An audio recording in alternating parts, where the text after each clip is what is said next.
მოგესალმებით. გუშინ პროკურატურის მიერ დაკავებული იქნა ცნობილი ადვოკატი გიორგი ონიანი, რომელსაც მოგებული ჰქონდა ბაჩოახალაიას საქმეზე რამდენიმე პროცესი პროკურატურისათვის, მათ შორის კრიმინალი პროკურორის ფარცხალაძისათვის და აგრეთვე ეს არის ადამიანი, რომელიც კენჭისყრიდან მოახლოებულ თბილისის საკრებულოს არჩევნებში.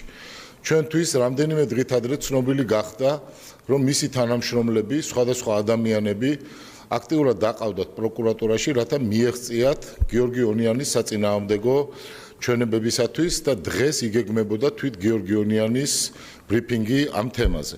როგორც ჩანს, პროკურატურისათვის ცნობილი გახდა სატელეფონო საუბრების მოსმენის გზით ამის შესახებ და იგი გუშინ იქნა დაკავებული. დაკითხვის დროს, დაძაბული საუბრის დროს გიორგი ონიანს განუვითარდა გულის შეტევა. სასწრაფო დახმარების მანქანამ ვერ შეძლო დარეგულირება მისი ჯანმრთელობის მდგომარეობის, ამიტომ ის იქნა გადაყვანილი ერთ-ერთ კლინიკაში და ამის შემდეგ განვითარდა ნამდვილი კრიმინალური დრამა. პოლიციის თანამშრომლები გამოედევნენ ამ მანქანას, გადაუდგნენ წინ, ჩამოსვეს უკანონოდ ადვოკატი, რომელიც იქ იმყოფებოდა და შეუცვალეს გეზი, წაიყვანეს სრულ სხვა მიმართულებით. ამ დროს სასწრაფო დახმარების მანქანაში მოხდა შეხლა-შემოხლა გიორგი ონიანსა და იქ მყოფ პოლიციის თანამშრომლებს შორის, მას მიაყენეს ფიზიკური და სიტყვიერი შეურაცხყოფა, რამაც კიდევ უფრო დაამძიმა მისი ჯანმრთელობის მდგომარეობა.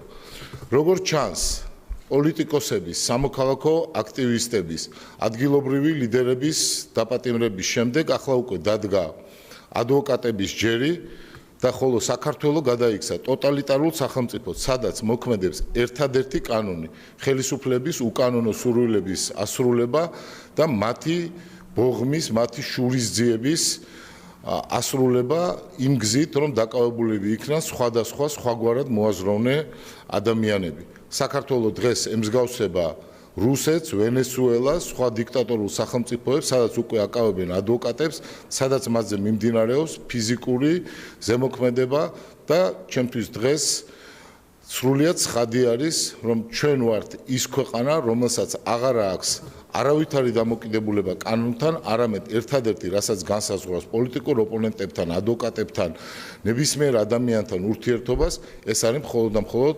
ხელისუფლების უკანონო ნების ასრულება.